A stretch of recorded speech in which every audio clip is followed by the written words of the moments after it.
This is Media Sales Mastery, the podcast for media sales professionals. In each episode, we bring you information, insights, and ideas from some of the industry's top thought leaders. Connect with us to help pick the topic and guide the show. This is Media Sales Mastery, the podcast for yourself. If you are a media sales professional, thank you for tuning in. I'm your host, Jamie Wood. Our topic today, recession-proof selling. Now, at the time of recording, we aren't technically in a recession. We're not even really in a downturn, but there's a lot of noise, okay? We're hearing about layoffs in the tech sector in particular.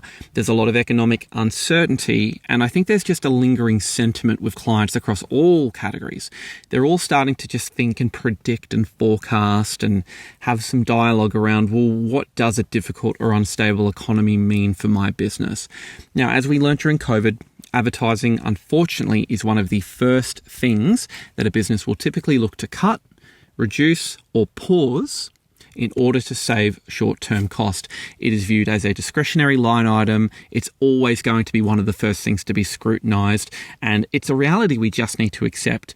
But what we can't do is let external factors like this predict our future success. So what do we do when our very livelihood relies upon our ability to go out to market, irrespective of what the market is doing, and still find a way to generate predictable, sustainable, quality, premium revenues? Well, one of the things you do is you listen to this podcast with my mate Nisar. So Nisar Malik, he is a returning guest. He's done one great episode before, and he is the sales director of Effect at Viacom CBS. This is going to be a great episode. This one is really going to set the tone for the year ahead if you're listening at time of recording. So I really encourage you to kind of dive into this one, really just have a think about it, and let's get ahead of this thing. I heard a great analogy having a beer with a former colleague yesterday, and he was talking around, you know, you've got to kind of start paddling before the wave comes in. You can't be paddling when the wave's broken. And I think that's a really good analogy for this. If you start putting some things in now, if you start being proactive, if you start thinking about this as an opportunity, you're going to be well positioned if we do get into a situation where we have some really, really strong headwinds coming at us this year. So this is why this podcast was created. It's to tackle these kind of things.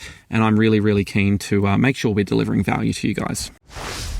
The first five. Nisar, welcome back. Thank you, Jamie. Thank you for having me again.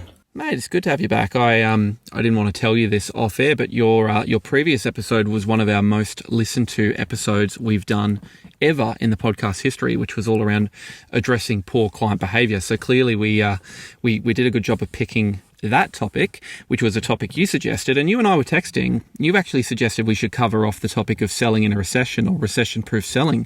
Mate, what prompted you to send that text, and what's your outlook over the next 12 months as we gear up for the year ahead? Thank you for having me on again, Jamie, and great to hear that our previous conversation reached many people. I think this, as we were going back and forth, and me reading some headlines as we were texting back and forth, I just thought it was a great topic to cover.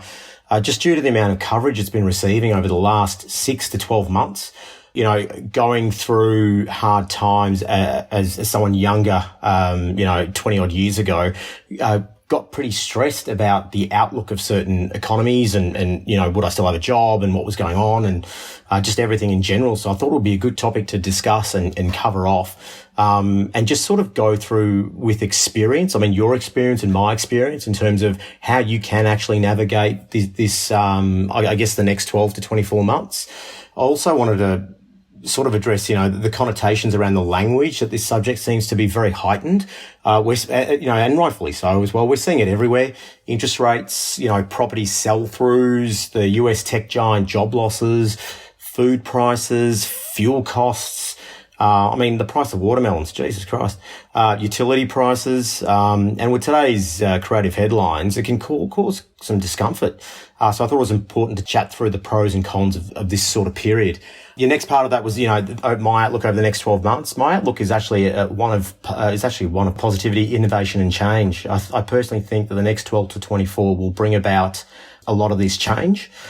Given the way that people are evolving content consumption, the headwinds that we're currently facing now and will face through 2023 is just expedited this process. When you say expedited the process, what do you mean? So, you know, things like the US tech giant job losses, I believe they were more than likely going to occur as we moved out of global lockdowns into what is COVID normal. A few months ago, a large percentage of Amazon job losses occurred. But when you start to really filter through where they were, it was around their operational space. So operational processes due to people not being at home anymore and ordering stuff. The shake up at Twitter, I guess, and what's recently happened globally and did unfortunately affect this market, was, about Elon's change to wanting to change the business model into a subscription-based entity and an ad-free option. So, yeah, exactly to answer that question. I think this change was going to occur anyway. I think the current economic stance has expedited the process. So, back to that original thing, in terms of innovation, I expect to see a whole lot of it. And where we just came out of an event that saw entire industries innovate quite heavily. Forget our space for a second. I mean, simple things like small businesses like cafes who can no longer operate in their traditional form started to produce hand sanitizer, masks, et cetera, and this kept the doors open and staff employed. The biggest thing to remember is that diamonds are created under the most amount of pressure, and our industry is no different. It's super important that when you are reading all these headlines that you don't skim, but you swim. Don't just read the headline, read the whole article. Just remember, they're all designed to capture your eye in the first place. That's such a great point. And the reason I wanted to, when you were talking about expediting of a process, was because I agree. I think we're coming out of a period. It's difficult to have a historical benchmark to compare the last couple of years against. And so, I was going tech sector job losses, in the context of the last couple of years where they've had to ramp up their workforce massively. Of course, at some point that's going to end and normalization is going to occur. So I'm glad you called that out, because I think the big thing for me at the moment, and maybe being in the industry for, I think, about 13 years now, the biggest thing that I'm finding really interesting is the rate of change, how quickly things can change. I mean, we're talking about job losses when 6 to 9 months ago, we were talking about the Great Resignation and we were talking about talent shortages, and that's still a factor. So I think what's interesting too is a lot of people are probably just running a bit on adrenaline and just feeling like everything is kind of in this state of flux, which to some extent it probably is. Maybe there's a bit of fatigue there as well, mate. I absolutely agree. I mean, you notice some things, especially when you look through LinkedIn, you see that especially over the last 3 to 4 months, there's been some horrible news that's come out for certain people, certain friends, colleagues, whatnot. But in the same flip side, you see some good news happen within a couple of months. So where there is some loss, there is some gain at another end, because consumption is still occurring. People are still consuming content no matter what form it sits in.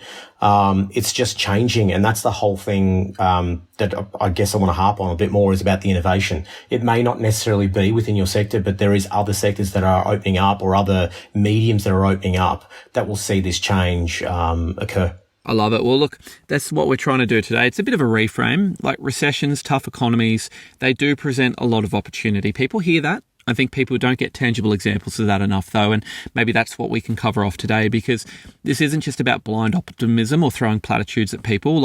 There are people who genuinely thrive during tough economic times, and in your experience, when you look at a media sales professional, if you're looking at a team right now and you're wanting to identify the hallmarks of someone that is going to be equipped to really perform well in a downturn or a recession, or in just a difficult economic environment, what does that look like? What does that individual look like to you? What are some of their behaviors, their attitudes, their skills? What would that person be? Who would that person be? I think that at the top of the list, and very, very key to it all, is calmness. I think no matter what the situation is, a clear head and a calm frame of mind, you'll make the right decisions no matter what. So I think being calm, and it is a skill, and it is hard to do at times, but being calm is one of the most important. I think knowing where your business and medium sit in this type of environment, and we just came out of an event that should give you a pretty good idea of that. To put things in perspective, 2008 was one of the worst GFCs in recent years. And from my memory, the market here only went back, when I say only, it's still a big number, but it went back 10%, which I found was disproportionate to the pre-panic that occurred. Knowing that it's been proven time and time again that clients need to advertise. Going dormant is the worst thing you could do during this period. over the last 24 months during COVID, we saw big brands supporting everyday Australians with hashtags in this together, sponsoring certain segments and perspectives to let everyday Australians know that they're there and they're there with them. We've seen in the last, 6 to 12 months, increased support on brands around the cost of living, so relief of the cost of living as well, and wanting to sponsor and give back into the community. So brands are there. I guess from that individual knowing where your business is pivoting. Again, we went through an event that you should be pretty clear on how your business can and how long it takes to pivot, and ensuring that you're using this for your clients. Clients want to know how your business is combating this economy, where you see growth within your business, your sector. And going quiet is probably the worst thing you could do. So please be vocal and please be in front of them. Know your competition. In times like this, people can become distracted and complacent, maybe concentrating on the wrong things. One of the biggest key things, Jamie, I think is treat everything with respect. Respect your inventory, respect your process, respect the business's operational rhythm. Most importantly, respect people. Clients will be more cautious, as you'd expect. They will turn to trusted delivery sources, trusted mediums. Know where you sit in that space. For example, in the space of total television, we saw stability and then a surge through COVID as TV delivered and over-delivered during this time. Clients used trusted spaces and relationships that they know will deliver, relationships they know that they can count on when it's required. One of the most important things I put up there with calmness as well is control what you can control. There is no use stressing about things that it's not within your realm of influence. There literally is, and again, very hard thing to do. But if you cannot influence it, move it on. Slow down and put more thought into your strategy is probably key as well. That's a really good point to finish on and to go into the main topic. Media sales mastery. Because when we talk strategy, the hardest thing, I think, with selling in a tough economy is figuring out where to invest your time and particularly that revenue-related panic that we all feel. If you think about the marketplace when, we're in a difficult economic environment, some clients go completely dormant with their advertising. They pause it, they cut it, they reduce it significantly. Other clients are, who benefit and are actually on a bit of an upturn because of a downturn. And we do have certain categories that do well in recessions, like fast food is a great example. A lot of them sometimes can be almost so busy and have so much organic demand that they don't feel they need to advertise. And then you've got other clients that just really start to increase the demands they put on you, and rightfully so, right? Like to your point, but what you see as a consequence of that is that you're often working much harder to convert less revenue. So you talk about gaining clarity, you talk about, where do we put time? Like, how does someone gain clarity and where should they be putting the focus in this type of scenario? I think one of the most important things, and you may not agree, you may agree, is relationships. I think relationships are super important. They help you, be your megaphone, and they help you feel through the overall market.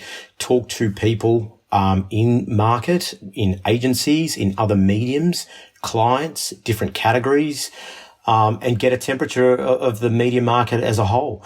You may come across things that you never thought of, that you yourself or your business can deliver on, and that can help pivot your business during times like this.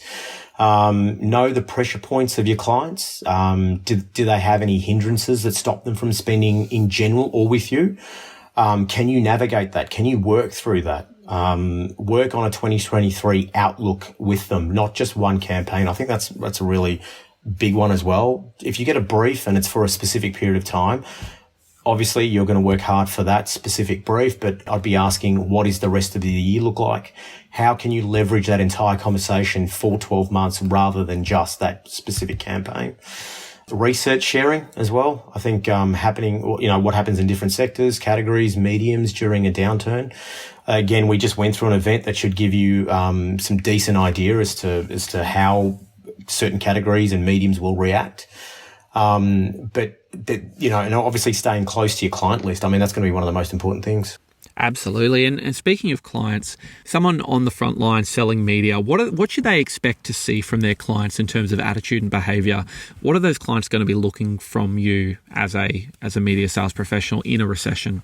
I think trusted delivery is probably going to be one of the biggest ones, right? Like, ensuring that if my budget's been cut or shortened, I've only got a specific time frame. I've got supply chain issues. I've got X. I've got Y. I've got all these pressures.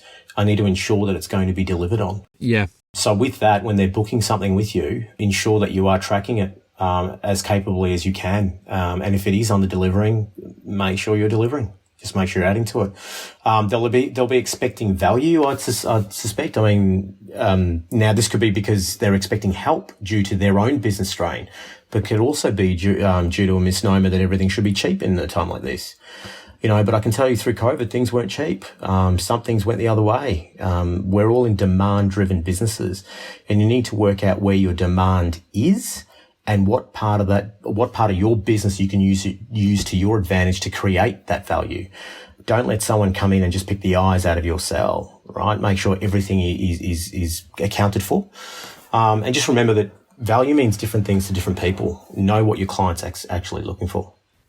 Mate, I think that's such a good call because a dip in revenue performance, right? And we know that, like even in 2009, you're saying it was like the market went back 10%, but that can elicit a lot of panic, right? Not just from the frontline salespeople, but from the entire organization.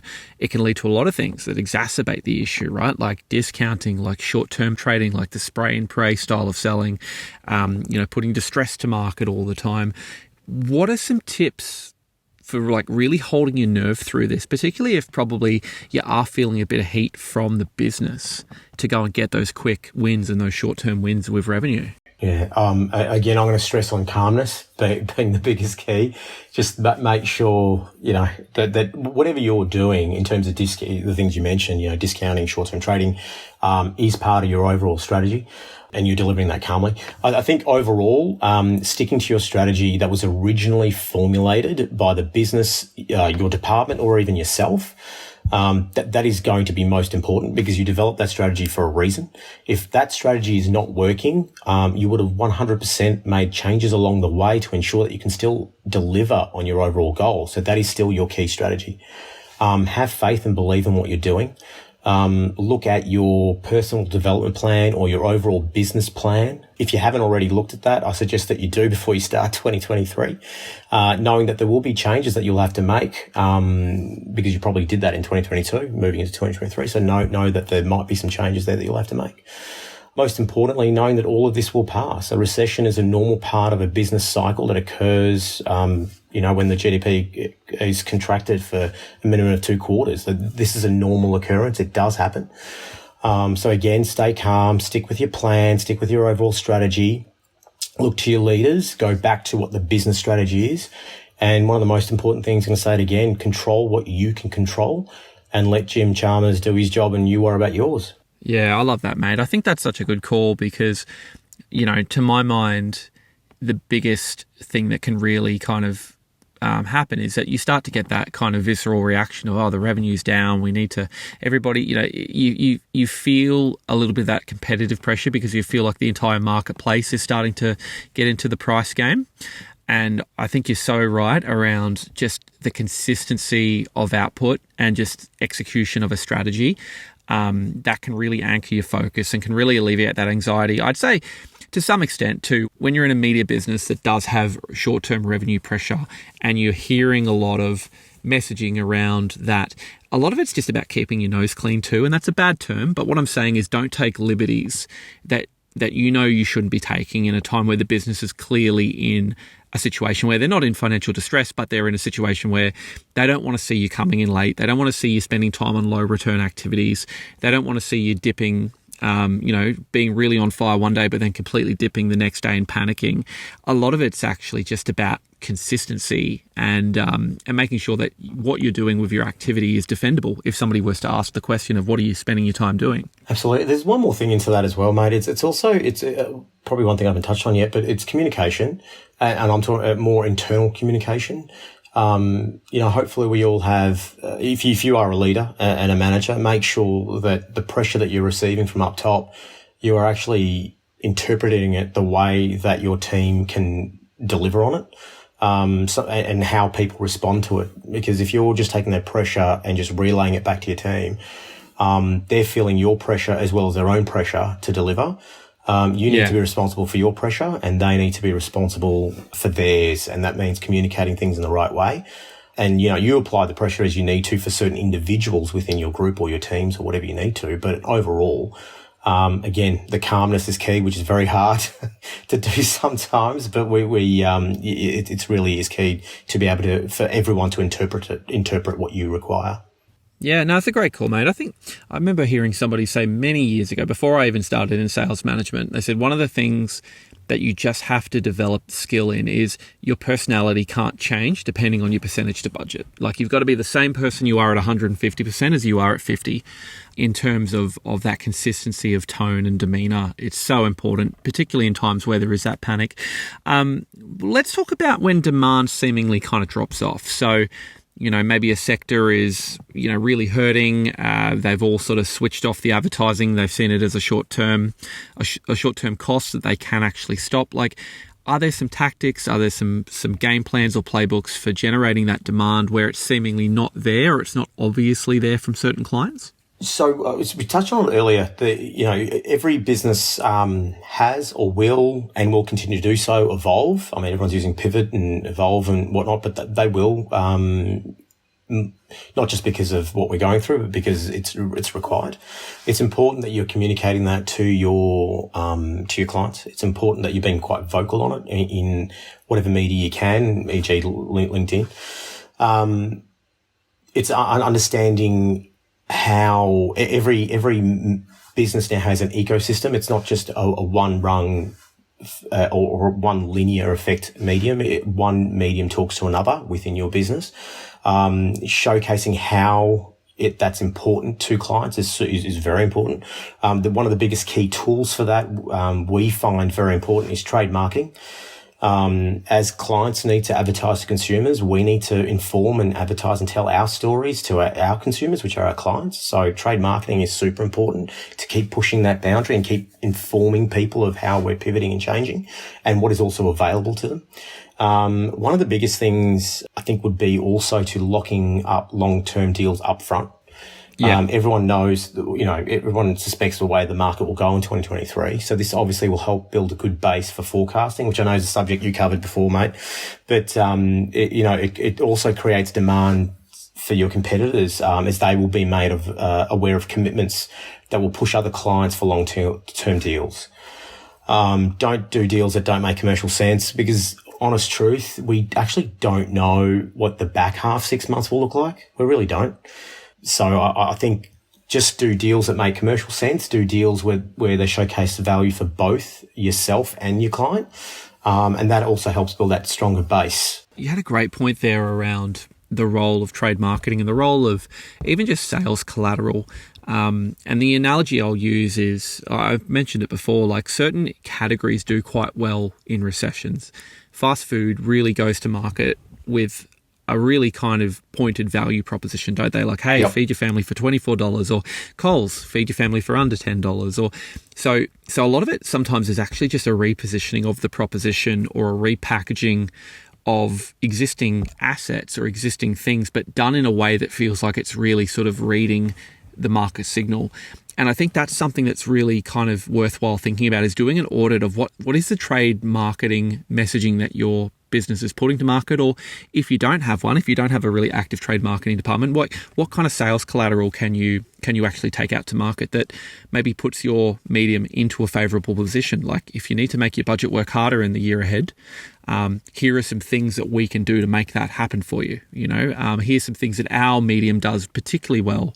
Here's some things our audience are telling us that they want to hear from you in these tough economic times. Here's their outlook, and here's how we match it to you. So I thought that was a great point, and it's one we don't want to lose sight of, mate, is that the businesses that do well are the ones that get ahead of, obviously, what's happening or capitalize on it. And I think that's a That's something we've even seen media companies do really well during previous times where there has been some difficulty out there in that sort of external economic environment as well. 100%, mate. And, no matter what is happening, we all need to reach eyeballs, eardrums, clicks, and we just need to be able to navigate our clients as best as possible to show them that this is where they're going. This is where the audiences are. This is what they're doing. One of the best ways to do that is through the broader trade marketing realm before you get invited into a brief, right? To get on that briefing, sometimes they may need to see some of that collateral, through the trade and trade press. So, it is super, super important. Hey, this is Jamie. Thank you for listening to the Media Sales Mastery podcast. One of the things that really motivated me to start this podcast was I wanted to create something that I wish I had in my first 5 years of media sales. And I've always tried to stay true to the tagline of you pick the topic, you guide the show. This is meant to be for you. It's not about money. It's not about vanity. It's not about anything other than creating something that actually legitimizes and elevates the profession of media sales, which is unique and doesn't have a lot of relevant information or learning content available to people who are out there doing the job you're doing. So here's what I need you to do. Here's where I need your help. If you are a fan of this podcast, add me to LinkedIn, send me a direct message on LinkedIn and let me know. What are the things you want to hear more about? What are the topics that you think we should cover? What's an area that's really causing you a lot of frustration or grief in your role? You can remain completely anonymous. Tell me the things you're uncomfortable asking your boss or your co-workers. Tell me the things that you think you should know by now and you're embarrassed and don't want to let on through some sort of imposter syndrome. If you want to jump on a Zoom call with me, I'm happy to do an hour coaching session with you. I'm happy to give you some tips and some tactics and some advice based on my experience. But in exchange, what I would love to be able to understand is what it is like selling media at the coalface in your channel in the year 2023. So add me to LinkedIn. It's Jamie Wood. You will be able to find me very easily. Connect with me. Let's get into it. You pick the topic, you guide the show. Media Sales Mastery is the podcast for you to help you survive and thrive in this wonderful industry of media sales. So it's only going to be as good as you want to make it.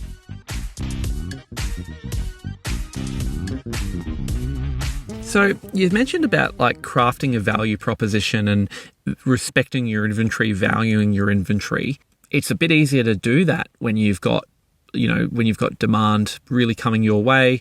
How do you sort of create a bit of a value proposition? Like how is that different in a downturn? And can you talk a little bit about that, mate? Like how does that sort of differ from buoyant times, what that value proposition needs to look like, and how do you still maintain rate integrity? Yeah, absolutely. So during buoyant times, you more than likely clients, marketers have more money to play with. And therefore there's probably enough to go around where they are able to touch most or if not all of your asset base. Through downturn, they've got to be a little bit more selective and may have to pick out the eyes out of your business, right? Everyone's different, but it'll all alter by business and medium, but really just keep it simple. The simple thing to look at is what is your most in-demand assets? What are your least? How do they pair together? As I mentioned before, everyone now has an ecosystem or an echo chamber or whatever you want to call it, or a playground of assets and platforms. How does it fit within that? Are you able to showcase that your much lesser assets are still required? When I say lesser assets, not yet lesser in value, they're just not moving off the shelf, to put it in sales terms, right? So how can you connect the most in demand into your least and showcase that they're actually the one asset to move them all? Is there a partnership with other mediums that can boost your capability, your ecosystem, or a campaign that you're working on? Should you be working with them together through this time? And that can be a lever that you can pull throughout this period, while clients are looking for value. So you're not just hitting your business, but you're boosting their campaign through other mediums as well. So keeping it simple, having a look at the most in demand assets, making sure they don't just come and pick the eyes out of your business, having a look at how you can marry up a lot of the opportunity that you have across your platforms or assets, and make sure you bundle them together. That's probably the best way to do it. Yeah, mate, I think that's a really kind of good insight too, because I think sometimes we can almost have like a bit of an echo chamber where everybody can kind of really misread or misinterpret market signal and really think that they're just losing based on price, particularly in times where you do have more competition or less demand, or you're just a price sensitive market. I feel like it can be really easy to just go, they've just bought that piece of business, they've discounted too heavily, we weren't ready to meet that. And I think we kind of rob ourselves of an opportunity to learn when we do that. Very rarely have I ever seen any client that goes, our job is to go get some cheap media today. Like, that's not why they buy media, right? It's no brief goes to market with that as the absolute kind of core driver of where that business is ultimately going to be awarded. And I do worry that going into the next year, that's just going to continue to feel like a consistent narrative that media salespeople are kind of pushing up the line when business is lost. Just reflecting on that comment here, eager to hear if you agree, eager to hear if you've got a different perspective, and maybe what do you think would be some tips for people who are maybe getting that feedback they're losing business based on price and value? What would be the next steps after taking that piece of information in? We touched on it a little bit in our last chat as well, when people are getting feedback based on, well, you're not cheap enough. And I think and overall, it's, again, you've got to go back to, it's a demand-driven industry. Do you need that piece of business? If you don't, and it's just going to be filling up your inventory, and it's just going to set a precedent within the agency or the client set, or whatever, it's not worth taking it at all. And it's a broader business. But I think the biggest part of it is, have you done the upfront correctly?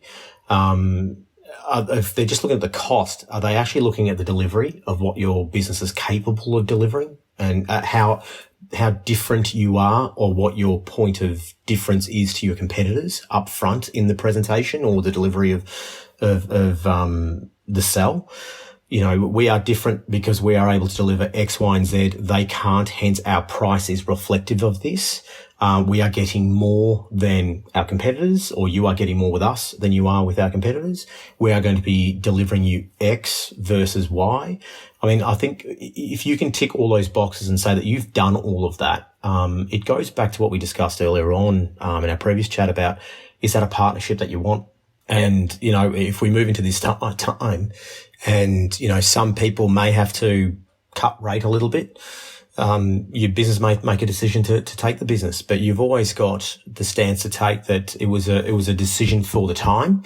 And, when the economy turns back around again, because it will, hopefully sooner than everyone thinks, you don't have to take that business anymore. And that cost went up because it's in line with the time. Man, I think that's a great way to phrase it. And I agree. Like, I think it's, and I'm not trying, this is not an indictment on anyone, because I understand that markets get price sensitive and certain clients are price driven and certain markets are very focused on trade and value. But I consistently come across this issue, and have for many years, where media salespeople just don't add those extra dimensions to the sell.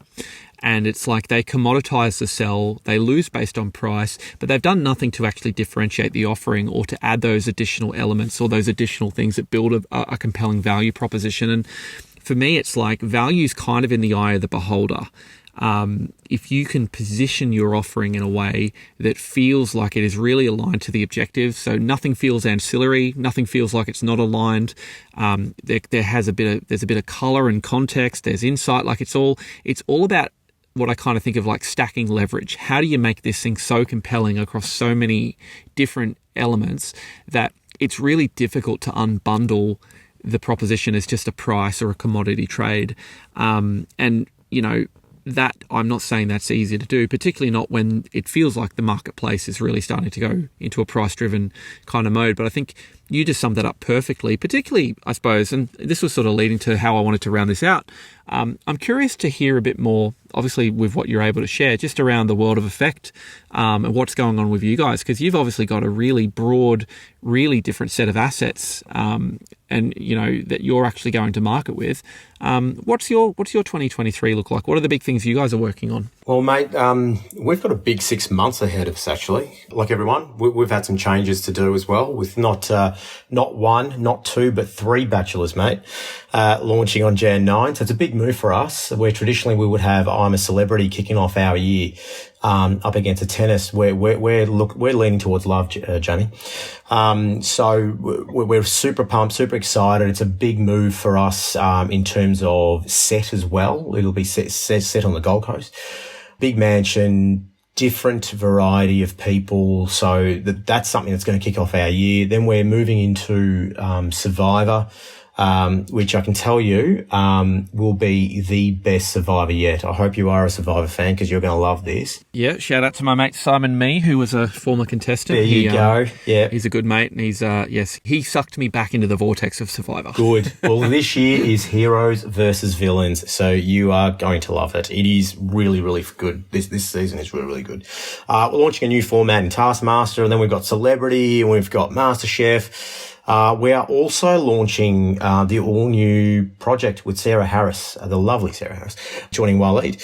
So that's a big change for us as well. So the first 3 to 6 months is going to be something to watch out for us with some changes coming through there. On the Paramount Plus side, we launched the Tulsa King end of last year with Sylvester Stallone. That's going from strength to strength. Great show. If you haven't seen it, check it out. It's one of my favourites. It is beautiful. It is a really, really good show. So that's joining 1883, Halo, 5 Bedrooms, Star Trek, and we just dropped pre-Christmas the greatest movie of all time, if not maybe sequel, Top Gun Maverick on P+. So that is something that's going to be absolutely setting Paramount Plus off for Q1 in 2023. So, mate, there is a lot happening there for us. I love that, mate. I think the thing that's also kind of exciting about that is sometimes it's just about being on the offensive. You've got new shows, new formats, new propositions. You're really driving the agenda of the business. You're going to market with that narrative. Sometimes just through just sheer force of will, you can really kind of power your way through a tough economic time and remain relatively unscathed. I think that's sort of why I wanted to maybe wrap up on that, mate, because I think if anyone's looking into the year ahead, feeling a bit trepidatious or feeling like they're a bit fatigued, or, I even said earlier on, like I'm definitely feeling the effect of the last couple of years, but there's a lot to be really optimistic about, and there's a lot that can be gained from just going to market with just forward momentum and forward thrust. So, the year ahead, I agree with you, mate. I'm very optimistic about.